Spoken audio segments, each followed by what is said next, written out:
Okay, students, welcome back to the second chapter.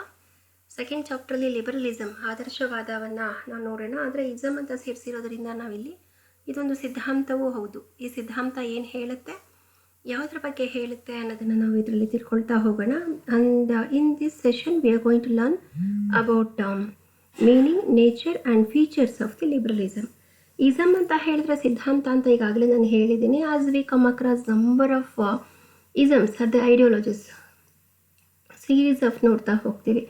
So ಇದರಲ್ಲಿ first ಚಾಪ್ಟರ್ಲಿ ನಾವು ತಿಳ್ಕೊಂಡಿದ್ದೀವಿ theories. It's a theory also. Okay, so first ಚಾಪ್ಟರ್ಲಿ ನಾವು ತಿಳ್ಕೊಂಡಿದ್ದೀವಿ idealistic, liberal theory and all. So all those were the traditions what we have come across in the first chapter. In the second chapter what is happening is we are going to deal with the completely about the liberalism. ಲಿಬರಲಿಸಮ್ನ ನಾವಿಲ್ಲಿ ತಿಳ್ಕೊಳ್ತಾ ಹೋಗ್ತೀವಿ. ಅಂದರೆ liberalism ಅನ್ನೋದು ಯಾಕಾಯಿತು, ಅದರ ಉದಾರವಾದ ರಾಜಕೀಯ ಅಂತಾನು ಹೇಳ್ತೀವಿ. ಉದಾರವಾದ ಅಂದರೆ ಏನು, ಉದಾರವಾದದ ಫೀಚರ್ಸ್ ಏನು ಹೇಳುತ್ತೆ, ಅದರ ಅರ್ಥ ಏನು, ಅದರ ಸ್ವಭಾವ ಹೇಗಿರುತ್ತೆ ಅನ್ನೋದನ್ನು ನಾವು ಈ ಸೆಷನ್ನಲ್ಲಿ ತಿಳ್ಕೊಳ್ತಾ ಹೋಗೋಣ. So let me introduce now what is liberalism. Liberalism ಅಂದರೆ ಏನು ಅಂತ ಹೇಳಿಬಿಟ್ಟು ಮೊದಲಿಗೆ ನೋಡೋಣ. Liberalism is a political and economic doctrine that emphasises individual autonomy,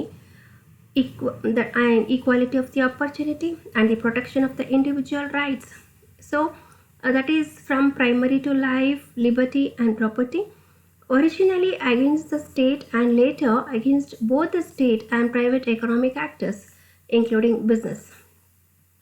ಉದಾರವಾದ ಅನ್ನೋದು ಯಾವುದಕ್ಕೆ ಸಂಬಂಧಪಟ್ಟಿದೆ ಅನ್ನೋದನ್ನು ನಾನು ಮೊದಲಿಗೆ ಇಲ್ಲಿ ಹೇಳ್ತಾ ಇದ್ದೀನಿ. So as I just mention that it is about the political and economic doctrine.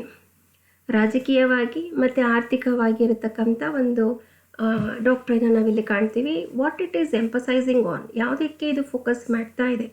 It is about the individual autonomy, ವ್ಯಕ್ತಿಯ ಸ್ವಾತಂತ್ರ್ಯತೆ, ಈಕ್ವಾಲಿಟಿ ಆಫ್ ಆಪರ್ಚುನಿಟಿ, ಸಮಾನತೆಯ ಅವಕಾಶ, and the protection of individual rights. Individual rights ಅನ್ನೋದು ಕೊಟ್ಟುಬಿಟ್ರೆ ಸಾಕಾಗೋದಿಲ್ಲ. Individual rights has to be protected. ಅದನ್ನು safeguard ಸಹ ಮಾಡಬೇಕಾಗತ್ತೆ.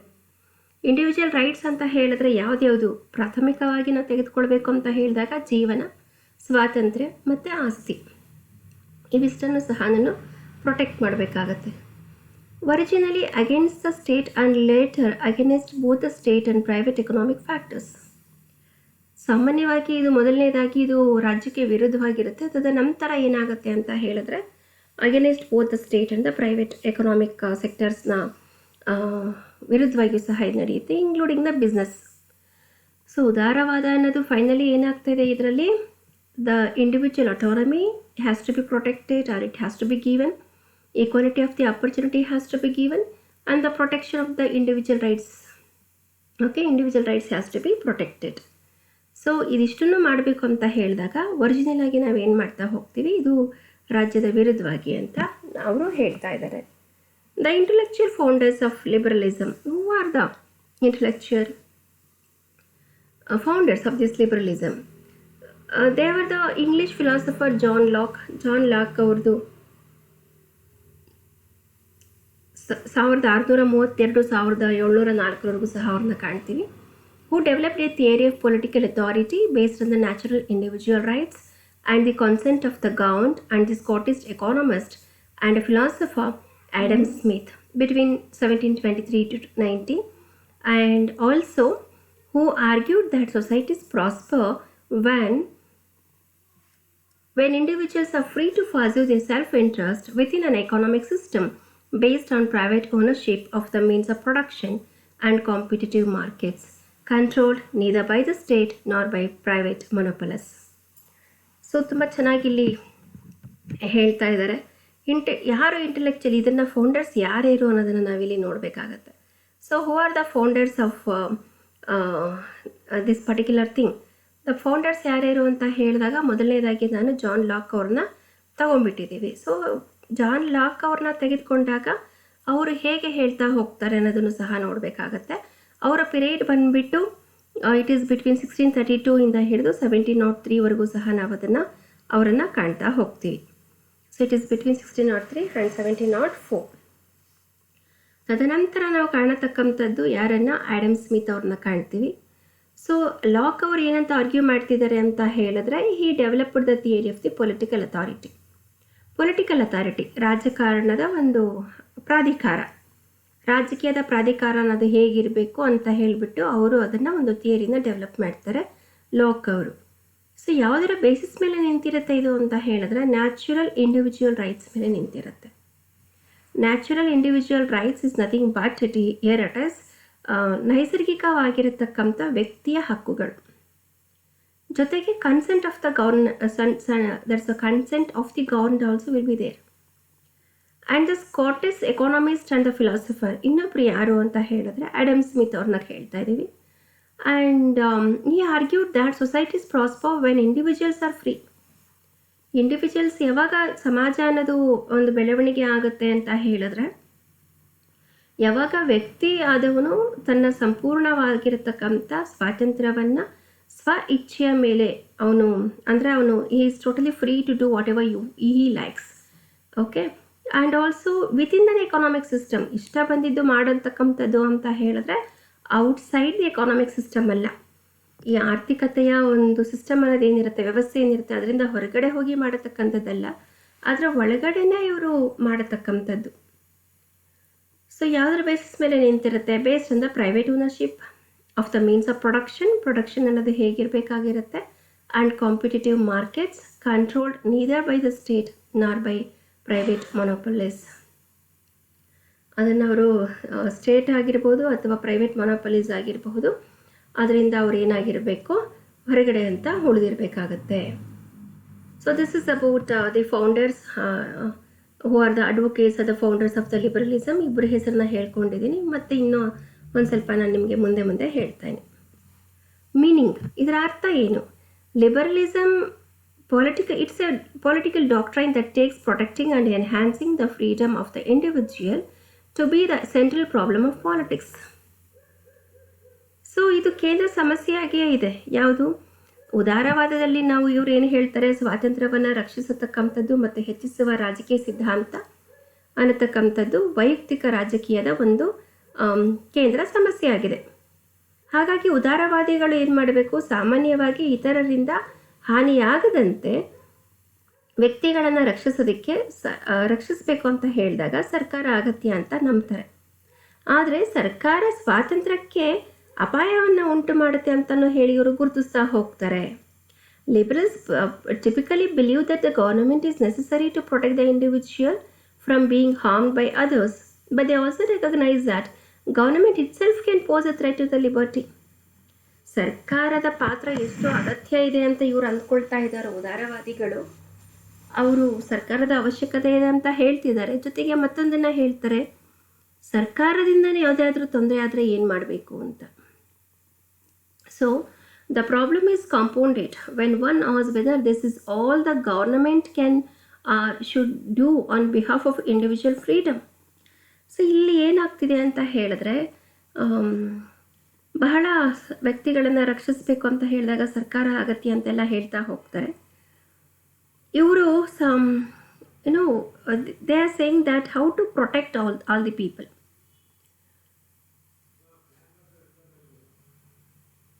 The problem is compound ಆಗ್ತಾ ಹೋಗುತ್ತೆ. ಯಾವಾಗ ಅಂತ ಹೇಳಿದಾಗ ಸರ್ಕಾರವೇ ಬಂದು ಇಂಡಿವಿಜುವಲ್ ಫ್ರೀಡಮ್ನ ಪ್ರೊಟೆಕ್ಟ್ ಮಾಡ್ತೀವಿ ಅಂತ ಹೇಳಕ್ಕೆ ಬಂದಾಗ ಆ ರೀತಿ ಆಗತಕ್ಕಂಥದ್ದನ್ನು ನಾವಿಲ್ಲಿ ಕಾಣ್ತಾ ಹೋಗ್ತೀವಿ.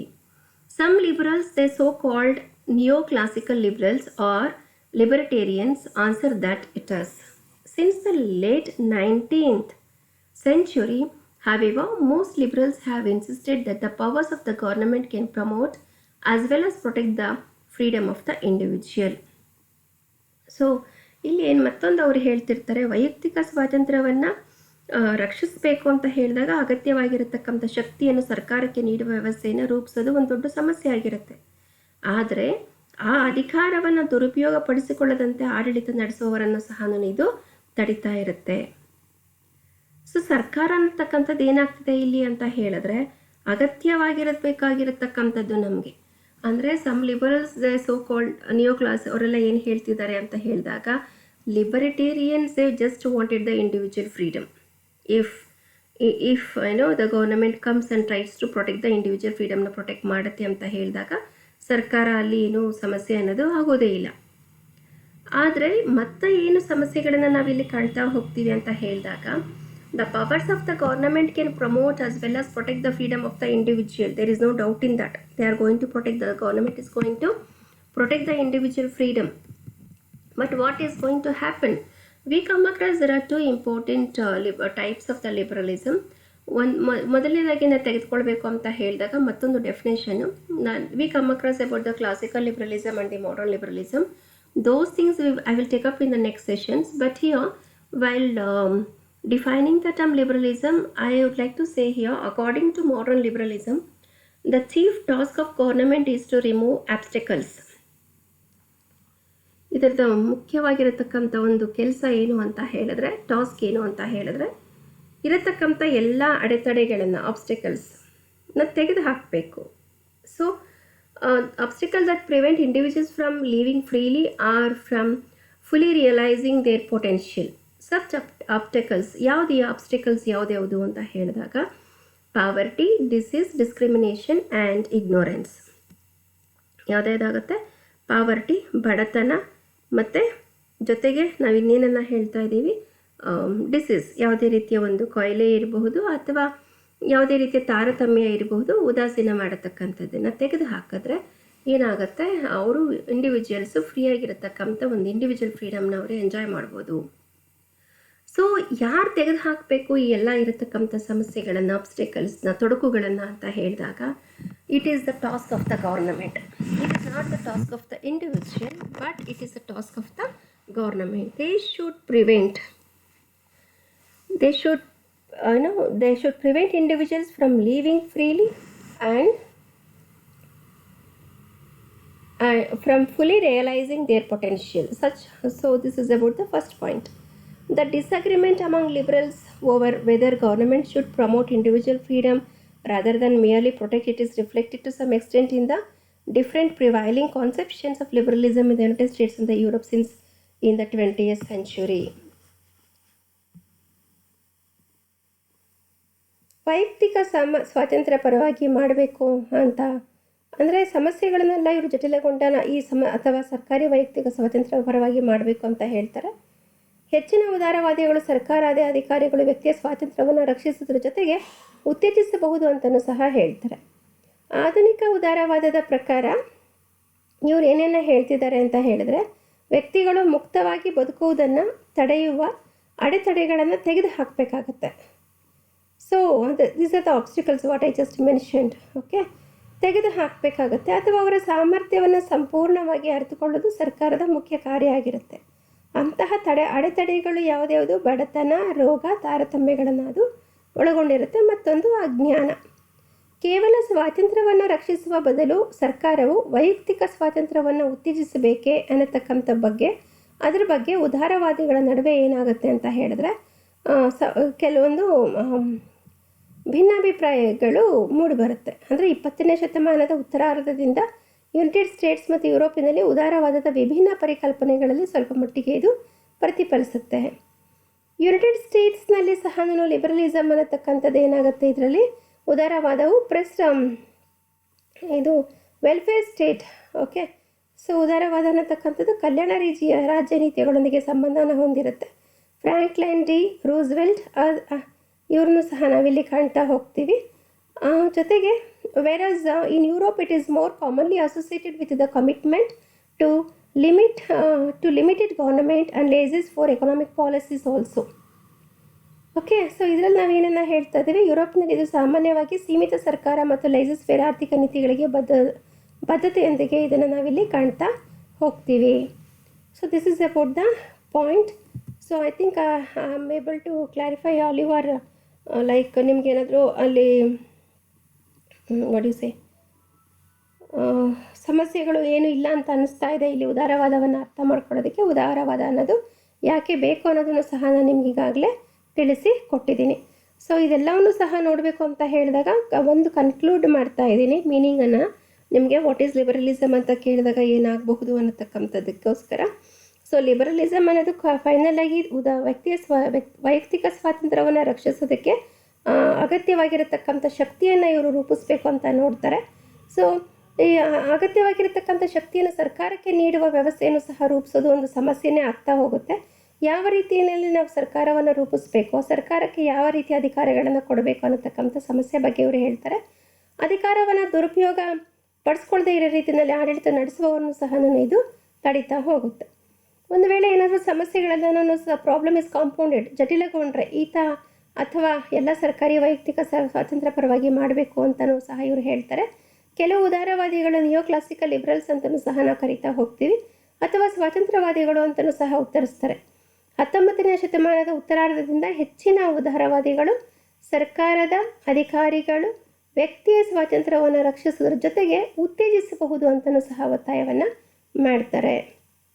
ಸೊ ಹಾಗಾಗಿ this is about the entire meaning of the term liberalism. ಇದಿಷ್ಟು ಸಹ ಲಿಬ್ರಲಿಸಮ್ನ ಒಂದು ಮೀನಿಂಗನ್ನು ನಾನಿಲ್ಲಿ ನಿಮಗೆ ಕೊಟ್ಟಿದ್ದೀನಿ. ನೇಚರ್ ಆಫ್ ಲಿಬ್ರಲಿಸಮ್, ಇದರ ಮುಖ್ಯ ಸ್ವಭಾವ ಅಂದರೆ ಏನು ಅಂತ ನೋಡಿಬಿಡೋಣ. ಇದರ ಸ್ವಭಾವ ಹೇಗಿರುತ್ತೆ ಲಿಬ್ರಲಿಸಮ್ ಅಥವಾ ಉದಾರವಾದದ್ದು. Liberals espouse a wide array of views depending on their understanding of these principles, but they generally support free markets. Okay, so they generally support free marketsನ ಅವರು ಸಪೋರ್ಟ್ ಮಾಡ್ತಾ ಇರ್ತಾರೆ. And also free that is free trade, limited government, individual rights including civil rights and human rights, capitalism, democracy, secularism, gender equality, racial equality, internationalism, freedom of speech, freedom of the press and freedom of religion. So ಉದಾರೀಕರಣದಲ್ಲಿ ನಾವು ನೋಡ್ತಾ ಇರತಕ್ಕಂಥದ್ದನ್ನು ನೋಡ್ತಾ ಇದ್ರೆ ಈ ಉದಾರವಾದಿಗಳಿಗೆ ತನ್ನದೇ ಆದಂಥ ತತ್ವಗಳ ತಿಳುವಳಿಕೆಯನ್ನು ಅವಲಂಬಿಸ್ಬಿಟ್ಟು ವ್ಯಾಪಕವಾದಂತಹ ಒಂದು ದೃಷ್ಟಿಕೋನವನ್ನು ಇವರು ಹೊಂದಿದ್ದಾರೆ. ಆದರೆ ಅವರು ಸಾಮಾನ್ಯವಾಗಿ ಮುಕ್ತ ಮಾರುಕಟ್ಟೆ, ಮುಕ್ತ ವ್ಯಾಪಾರ, ಸೀಮಿತ ಸರ್ಕಾರ, ವೈಯಕ್ತಿಕ ಹಕ್ಕುಗಳು, ನಾಗರಿಕ ಹಕ್ಕುಗಳು ಮತ್ತು ಮಾನವ ಹಕ್ಕುಗಳು ಸೇರಿದಂತೆ ಬಂಡವಾಳಶಾಹಿ, ಪ್ರಜಾಪ್ರಭುತ್ವ, ಜಾತ್ಯತೀತತೆ, ಲಿಂಗ ಸಮಾನತೆ, ವರ್ಣಭೇದ ಸಮಾನತೆ, ಅಂತಾರಾಷ್ಟ್ರೀಯತೆ, ವಾಕ್ ಸ್ವಾತಂತ್ರ್ಯ, ಪತ್ರಿಕಾ ಸ್ವಾತಂತ್ರ್ಯ ಮತ್ತು ಧಾರ್ಮಿಕ ಸ್ವಾತಂತ್ರ್ಯವನ್ನು ಸಹ ಇವರು ಹೇಳ್ತಾ ಹೋಗ್ತಾರೆ. So this is what the entire nature of liberalism is. ಅದನ್ನೆಲ್ಲ ಒಳಗೊಂಡಿದೆ ದೃಷ್ಟಿಕೋನಗಳು. ಯಾವುದಕ್ಕೆಲ್ಲ ಇವರು ನೋಡ್ತಾ ಹೋಗ್ತಾರೆ ಅಂದರೆ all these things has to be given to them. Okay, depending on understanding all these things. Free markets ಇದ್ದರೆ, ಯಾಕಂದರೆ ಫ್ರೀ ಮಾರ್ಕೆಟ್ಸ್ ಇರೋದಿಲ್ಲ, ಫ್ರೀ ಮಾರ್ಕೆಟ್ಸ್ ಬೇಕು ಅಂತ ಹೇಳ್ತಾರೆ, ಫ್ರೀ ಟ್ರೇಡ್ ಬೇಕು ಅಂತ ಹೇಳ್ತಾರೆ, ಲಿಮಿಟೆಡ್ ಆಗಿರಬೇಕು, ಗೌರ್ಮೆಂಟ್ ಎಲ್ಲದಕ್ಕೂ ಇಂಟರ್ಫಿಯರ್ ಆದರೆ ಇಂಡಿವಿಜುವಲ್ ಫ್ರೀಡಮ್ ಹೊರಟೋಗುತ್ತೆ ಅನ್ನತಕ್ಕಂಥದ್ದು ಮತ್ತೆ ಅಲ್ಲಿ ಕಾಡ್ತಾ ಹೋಗುತ್ತೆ. And they also speak about the capitalism, what is the role of the capitalism here. They speak about the democracy, secularism, and all these points has totally covered in this. Okay, so liberalism became a distinctive movement.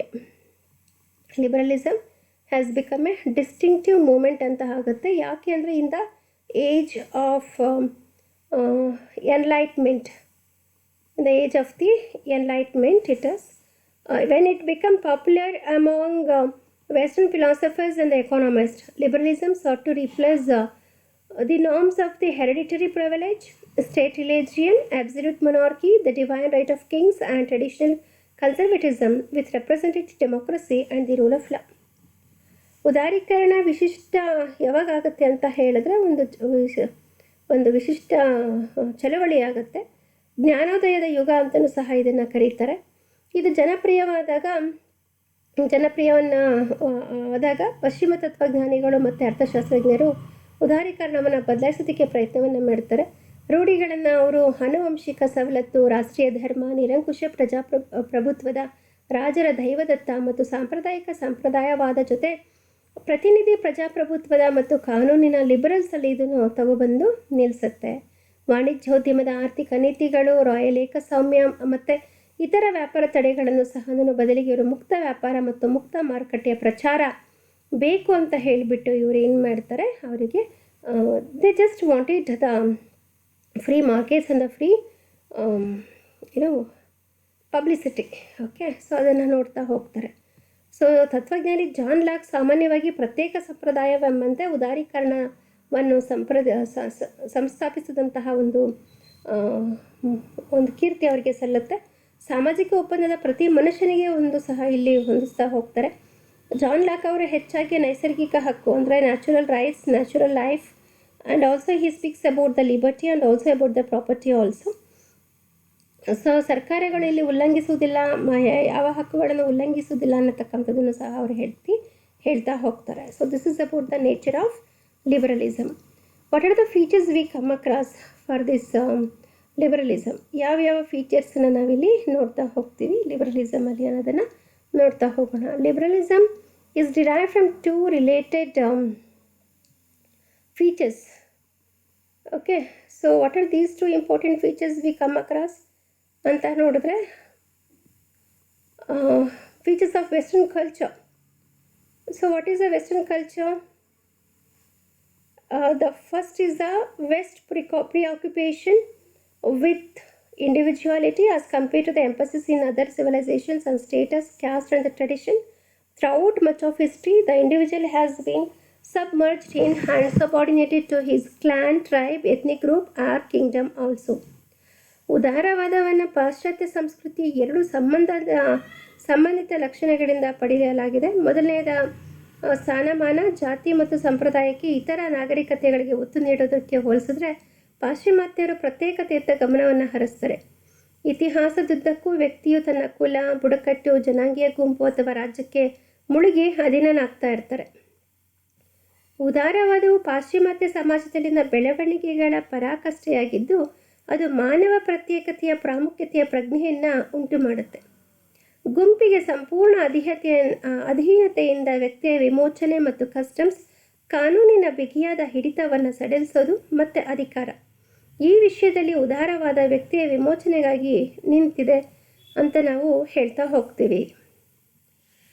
So this is about the caste and the traditions also I spoke about. Throughout much of history, the individual has been submerged in the subordinate to his clan, tribe, ethnic group of the kingdom. ಅದೇ ರೀತಿಯಾಗಿ liberalism is a culmination of the development in Western society that produced a sense of the importance of human individuality. A liberation of the individual from complete subservice to the group and a relaxation of the tight hold of the custom, law and authority. In this respect, liberalism stands for the emancipation of the individual. So what are the other features we come across? Liberalism also derives from the practice of the adversariality in European political and economic life, a process in which institutionalized competition, such as the competition between the different political parties in electoral contest, between prosecution and defense in adversary procedure, or between different procedures in a market economy, generates a dynamic social order. ಉದಾರೀಕರಣ ಯುರೋಪ್ನಲ್ಲಿ ನಾವು ನೋಡ್ತಾ ಹೋಗ್ತಿದ್ದೀವಿ ಅಂತ ಹೇಳಿದಾಗ European ರಾಜಕೀಯ ಮತ್ತು ಆರ್ಥಿಕ ಜೀವನದ ಒಂದು ಅಡ್ವರ್ಸೋರಿಯಾಲಿಟಿಯನ್ನು ನೋಡಿದ್ರೆ ನಾವು ಇದರಿಂದ ಉದಾರೀಕರಣ ಹೇಗಿದೆ ಅನ್ನೋದನ್ನು ಸಹ ನಾವಿಲ್ಲಿ ನೋಡ್ತಾ ಹೋಗ್ತೀವಿ. ಅಂದರೆ ವಿಭಿನ್ನವಾಗಿರತಕ್ಕಂಥ ಒಂದು ಪೈಪೋಟಿಯನ್ನು ಸಹ ನಾವಿಲ್ಲಿ ಕಾಣ್ತಾ ಹೋಗ್ತೀವಿ. ಯಾವ ರೀತಿಯ ವಿಭಿನ್ನ ನಡುವೆ ಪೈಪೋಟಿಗಳನ್ನು ಸಾಂಸ್ಥಿಕವಾಗಲ್ಪಡಿಸ್ತಾ ಹೋಗುತ್ತೆ. There is an emergence of the institutionalisation. ನೋಡಿ, ಇಲ್ಲಿ ಇನ್ಸ್ಟಿಟ್ಯೂಷನ್ಸ್ ಅಂತ ಕೊಟ್ಟಿದ್ದೀನಲ್ವಾ. ಸೊ ನಾವು ಇಷ್ಟು ಹೊತ್ತು ಮಾತಾಡಿದ್ದು ಪೊಲಿಟಿಕಲ್ ಕಾನ್ಸೆಪ್ಟ್ಸ್ ಅಂತ ಹೇಳ್ತಾ ಇದ್ವಿ. ಇವಾಗ ಇನ್ಸ್ಟಿಟ್ಯೂಷನ್ಸ್ ಎಮರ್ಜ್ ಆಗಿರೋದನ್ನು ಸಹ ನಾವಿಲ್ಲಿ ನೋಡ್ತಾ ಇದ್ದೀವಿ. Institutions, what are the institutions ನಾವು ಅಲ್ಲಿ ಯಾವ ರೀತಿಯ ಕಾಂಪಿಟೇಷನ್ಸ್ ಅನ್ನೋದು ಆಗ್ತಾ ಇದೆ ಬಿಟ್ವೀನ್ ದ ಪೊಲಿಟಿಕಲ್, ರಾಜಕೀಯ ಪಕ್ಷಗಳ ಜೊತೆಯಲ್ಲಿ ಯಾವ ರೀತಿಯ ಒಂದು ಅಲ್ಲಿ ಸ್ಪರ್ಧೆ ಅನ್ನೋದು ಏರ್ಪಟ್ಟಿದೆ. ಚುನಾವಣಾ ಸ್ಪರ್ಧೆಗಳು ಮತ್ತು ಅದರಲ್ಲಿ ಕಾನೂನು ಮತ್ತು ರಕ್ಷಣೆಯ ನಡುವೆ ಎದುರಾಳಿಯ ಒಂದು ವಿಧಾನ ಅಥವಾ ಒಂದು ವಿವಿಧ ಉತ್ಪಾದಕರ ನಡುವಿನ ಮಾರುಕಟ್ಟೆ, ಆರ್ಥಿಕ ಮಾರುಕಟ್ಟೆ, ಮತ್ತು ಇದು ಮತ್ತೊಂದು ಕ್ರಿಯಾತ್ಮಕ ಸಾಮಾಜಿಕ ವ್ಯವಸ್ಥೆಯೂ ಆಗಿರುತ್ತೆ. ಆದಾಗ್ಯೂ ವಿರೋಧಿ ವ್ಯವಸ್ಥೆಗಳು ಸಹ ಯಾವಾಗಲೂ ಅನಿಶ್ಚಿತವಾಗಿರುತ್ತೆ ಮತ್ತು ವಿರೋಧಿಗಳ ನಂಬಿಕೆಯು ಹೆಚ್ಚು ಸಾಂಪ್ರದಾಯಿಕ ದೃಷ್ಟಿಕೋನದಿಂದ ಹೊರಹೊಮ್ಮೋದಕ್ಕೆ ಬಹಳ ಸಮಯವನ್ನು ಇದು ತೆಗೆದುಕೊಳ್ತಾ ಹೋಗುತ್ತೆ. ಜೊತೆಗೆ ರಾಜ್ಯವು ಸಹ ಜೇನುಗೂಡಿನಂತೆ ಸಾವಯವ ರಚನೆಯಾಗಿರಬೇಕು. ಇದರಲ್ಲಿ ವಿಭಿನ್ನವಾಗಿರತಕ್ಕಂಥ ಸಾಮಾಜಿಕ ವರ್ಗಗಳು ವಿಭಿನ್ನವಾದಂತಹ ಪೂರಕ ಪಾತ್ರಗಳನ್ನು ನಿರ್ವಹಿಸಬೇಕಾಗಿರುತ್ತೆ. ಇಲ್ಲಿ ಸಾಮಾಜಿಕ ವರ್ಗಗಳು ಅಂತಲೂ ಹೇಳ್ತಾರೆ. ರಾಜಕೀಯ ವ್ಯವಸ್ಥೆಯು ಸಹ ಅತ್ಯಗತ್ಯವಾಗಿರುತ್ತದೆ. ಉತ್ತಮ ಸರ್ಕಾರಕ್ಕೆ ತೀವ್ರವಾದಂತಹ ಒಂದು ಏನಾಗ್ತಾ ಹೋಗುತ್ತೆ ವಿರೋಧ. ಒಂದು ವೇಳೆ ಅಲ್ಲಿ suppose if it is not there is an absence of the good government, ವಿರೋಧವನ್ನು ಅವರು ನೋಡಬೇಕಾಗತ್ತೆ ಎಂಬ ನಂಬಿಕೆಯನ್ನು 19ನೇ ಶತಮಾನದ ಆರಂಭದಲ್ಲಿ ಹೆಚ್ಚಿನ ಯುರೋಪಿಯನ್ ರಾಷ್ಟ್ರಗಳಲ್ಲಿ ಇದನ್ನು ವಿಚಿತ್ರ ಅಂತಲೂ ಸಹ ಪರಿಗಣಿಸ್ತಾ ಹೋಗ್ತಾರೆ. So what they are saying here, the state should be an organic structure like a beehive in which the different social classes cooperate by performing distinct yet complementary roles.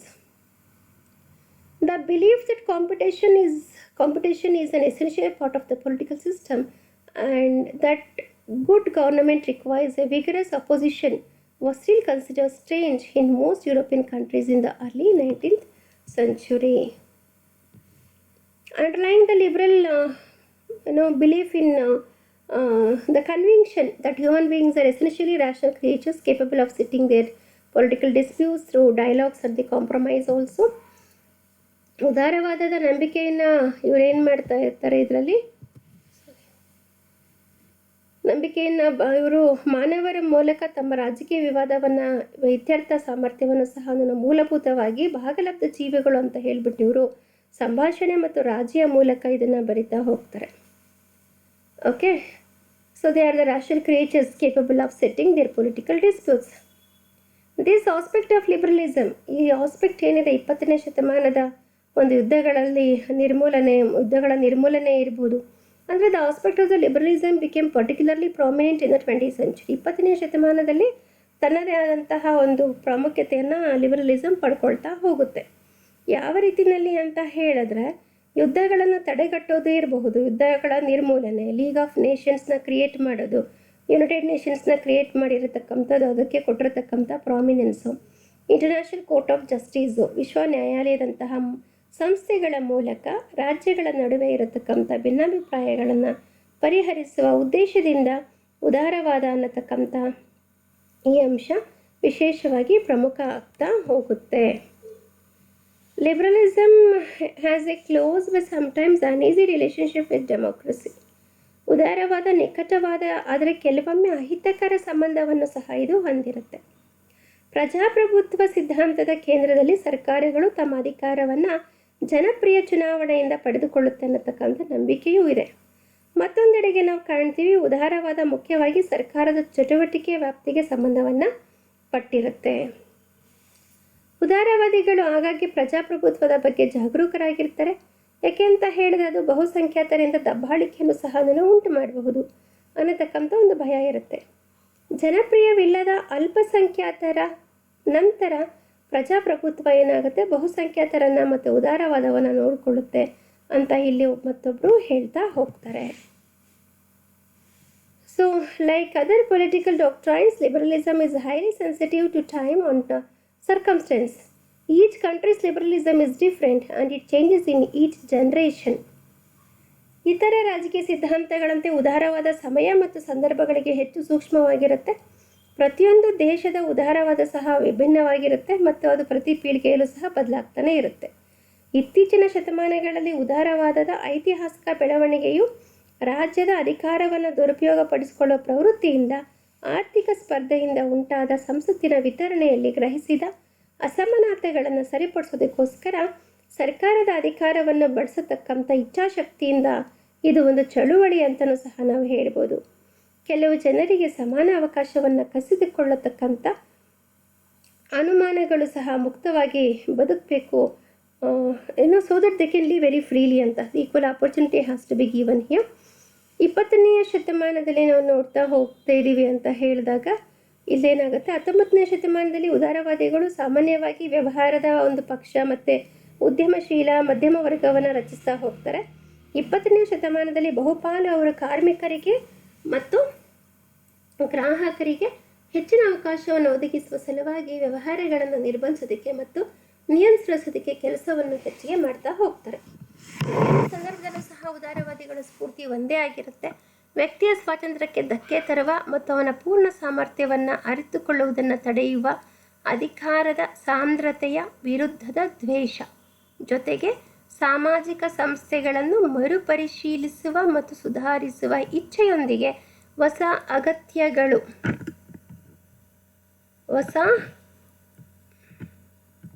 ಅಗತ್ಯಗಳನ್ನು ಸಹ ನಾವಿಲ್ಲಿ ಕಾಣ್ತಾ ಹೋಗ್ತೀವಿ.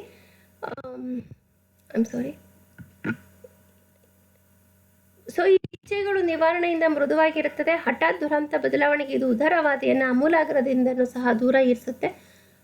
ಆದಾಗ್ಯೂ ಸಹ ಉಪಯುಕ್ತ ಬದಲಾವಣೆಯನ್ನು ಸ್ವಾಗತಿಸಬೇಕು ಅಂತ ಹೇಳಿದಾಗ ಪ್ರೋತ್ಸಾಹಿಸಲು ಸಹ ಇದು ಬಹಳ ಉತ್ಸಾಹವಾಗಿರುತ್ತೆ.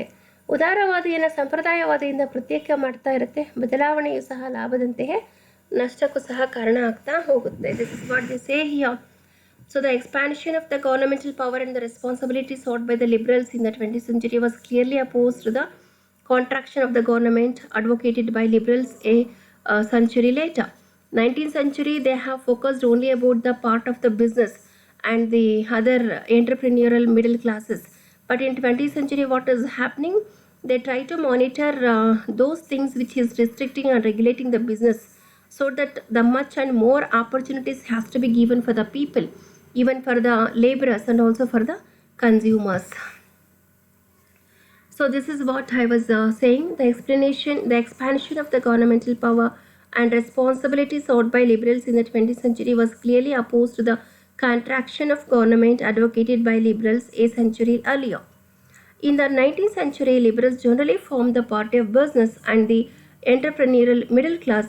For much of the 20th century, they were more likely to work to restrict and regulate business in order to provide greater opportunities for the laborers and the consumers.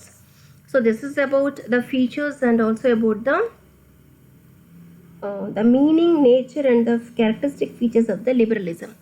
So ಇಷ್ಟಕ್ಕೆ ನಾನು ಇಲ್ಲಿ ನಿಲ್ಲಿಸ್ತೇನೆ. ನೆಕ್ಸ್ಟ್ ಕ್ಲಾಸಲ್ಲಿ I will take up the some other topics also which is there for you. That's the types of the liberalism.